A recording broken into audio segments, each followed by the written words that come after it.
Oh, that's a big question. Yeah.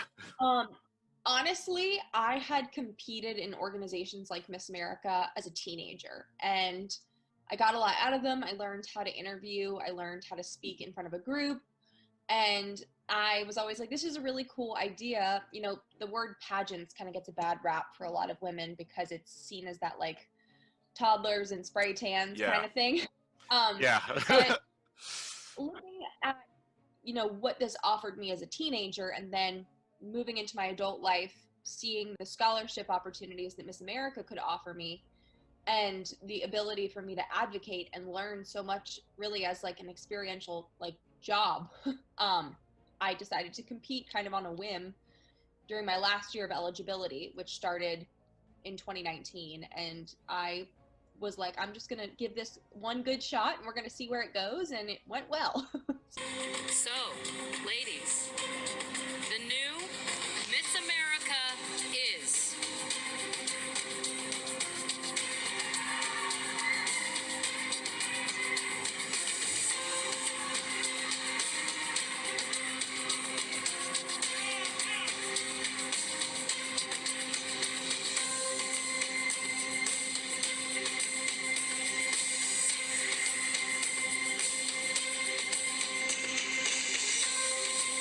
Camille Schreier, Virginia!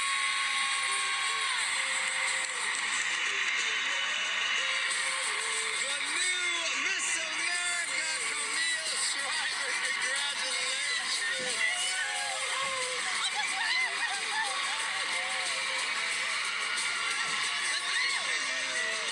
So that's kind of a crazy story, but the scholarships and the advocacy really drew me toward it. I also was really happy that they had changed the competition structure Right. to go away from the physical characteristics. So the swimsuit was removed. Hmm. All of the physical judging criteria were removed, and that also resonated with me. So it was kind of like the perfect storm for me, and it worked. So to speak to that, That's a um, lot of information. I'm sorry. it's all good. To speak to that, though, you are one of the first, actually, if not like the only Miss America where you are the hybrid in between the two worlds. Because, like you said, they're doing away with like the more stereotypical woman, the portrayal of a woman like as the body and the smile and all that.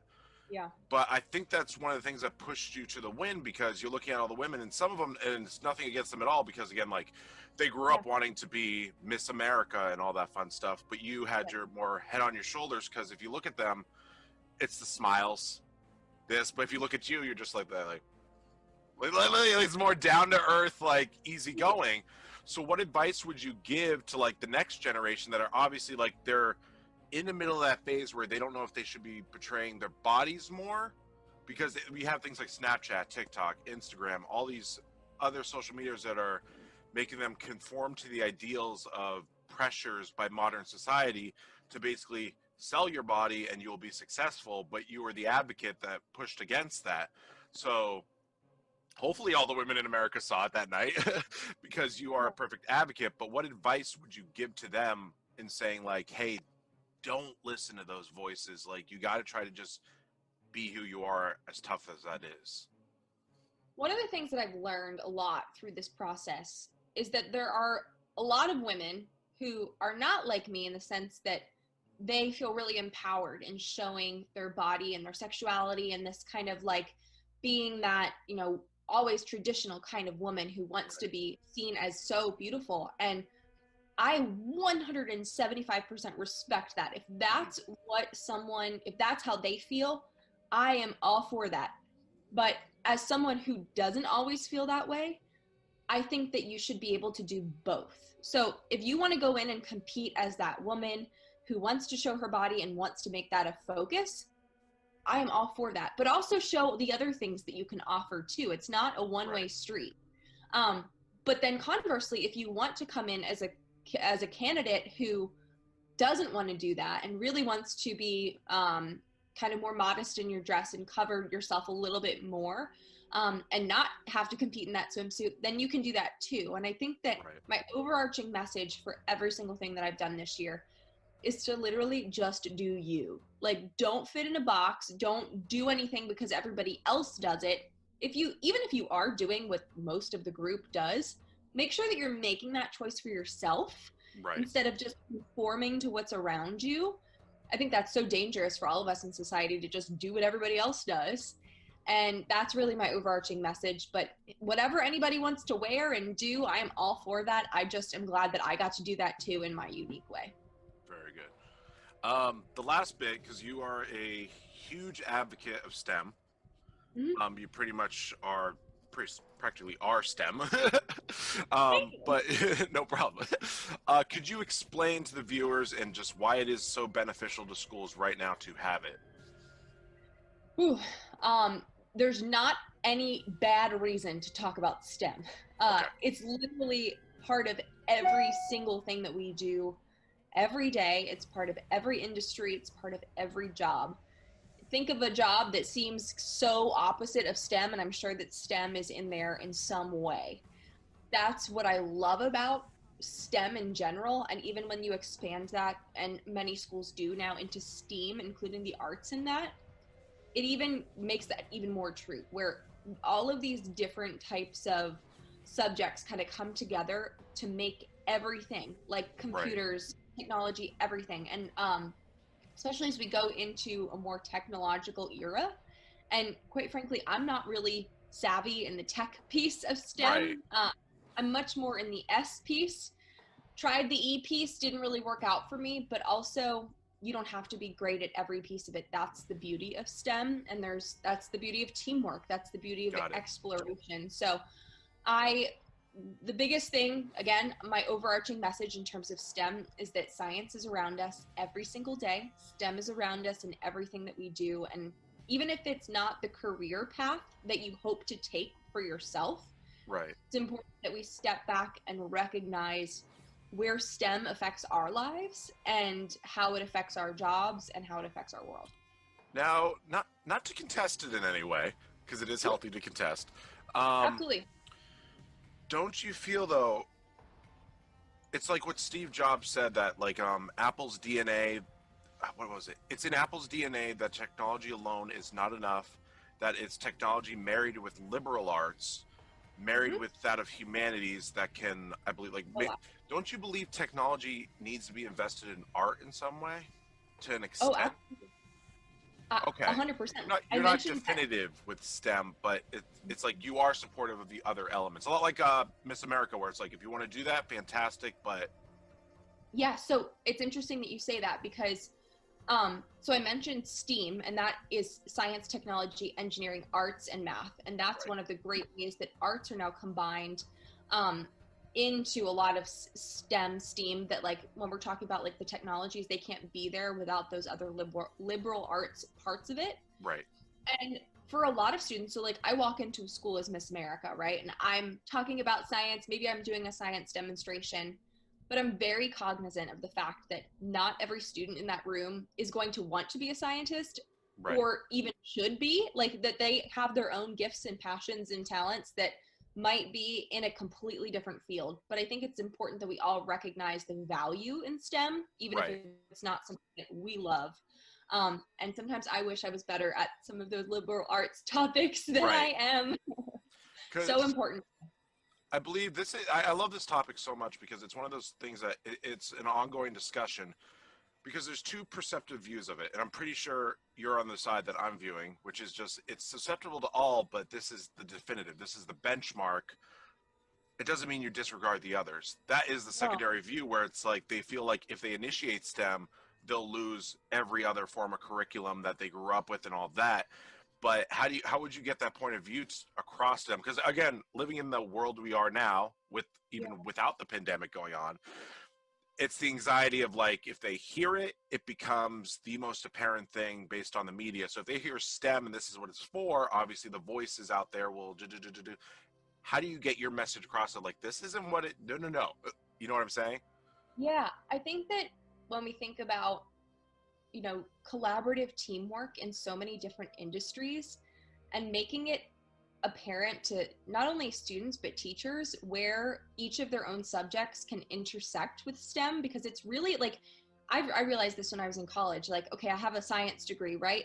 But it's when I go into the workforce, I'm not only doing whatever I learned. I'm doing Right. so many different jobs. I have to be able to write. I have to be able to speak. I have to be able to communicate and do a presentation and then talk about all the science that I'm doing too, and be able to understand so many different pieces where a lot of people think STEM and they think like, oh, we're going to have a STEM club and build robots. And that's not what STEM is. Right. Like, STEM careers are so broad in what they really are day to day, that it's important that we talk about that, especially with students, because I think a lot of students think that if they're going to go into a STEM career, that it means that they're going to be doing only science every day for the rest of their life, and then are like, well, I don't need to know how to write or how to read to do this kind of stuff. I'm not going to do all of that. Well, in reality, that's a really important part of a successful career.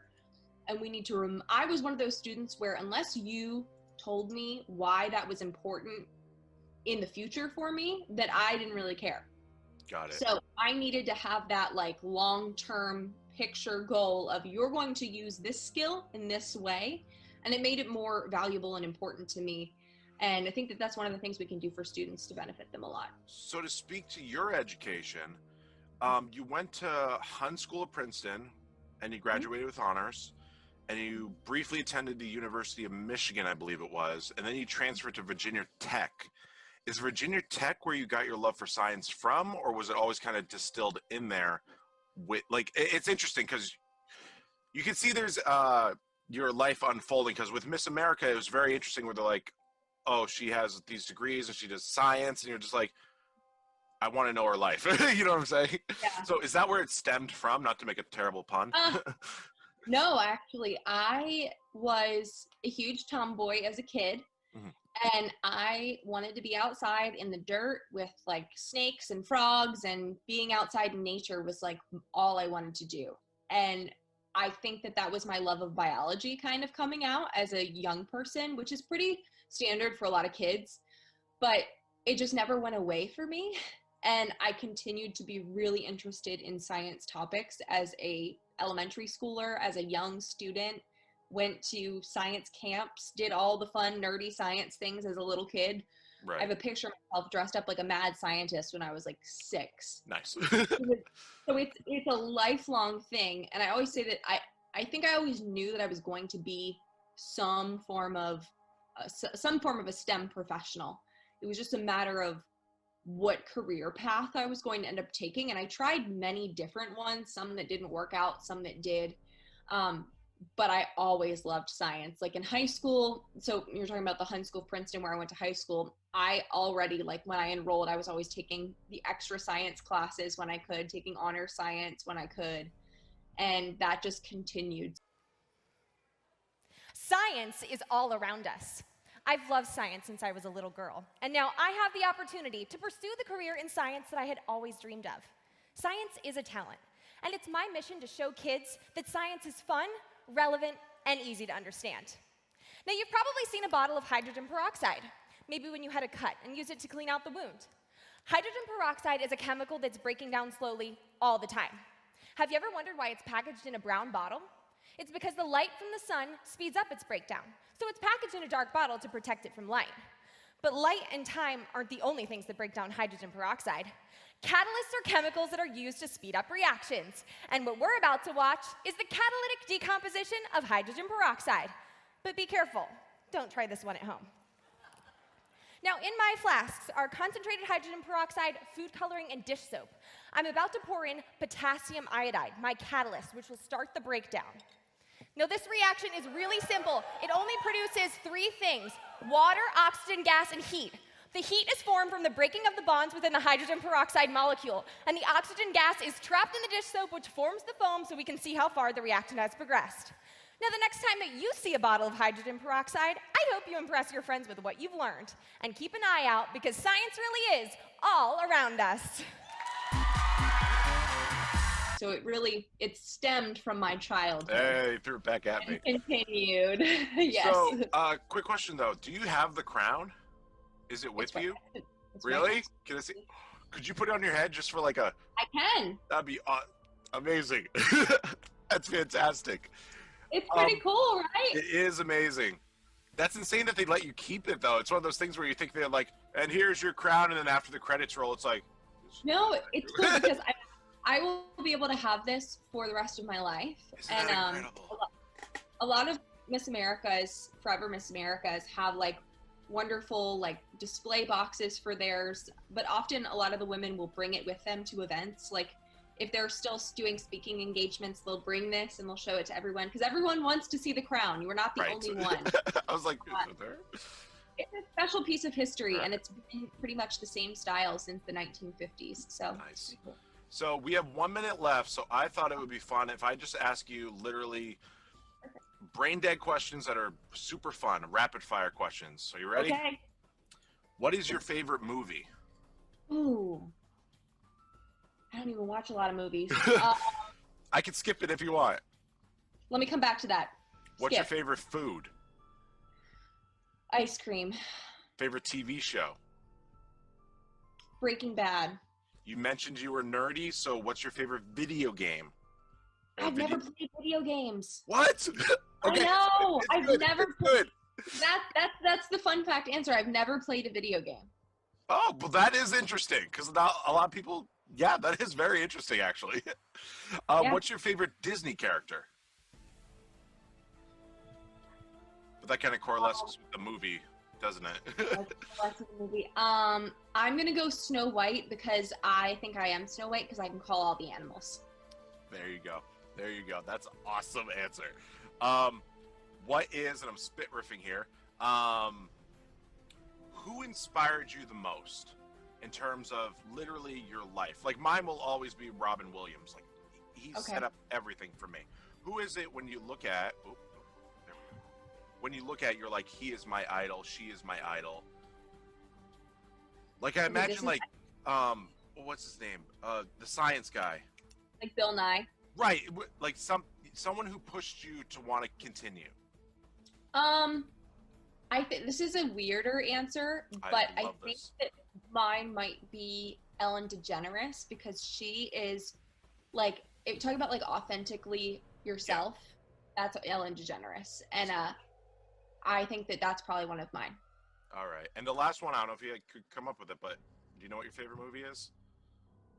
What is my favorite movie?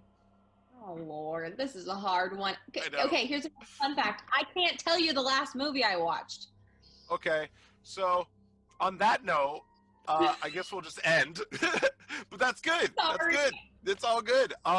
It was a pleasure talking to you. I Thank wish you. the best for you. I hope you remain healthy and have a great one. Thank you so much. It was great chatting with you, and I'll have to watch some movies and let you know Yes, what that'd be I great. watched. No problem. Have a good one. Thank you so much.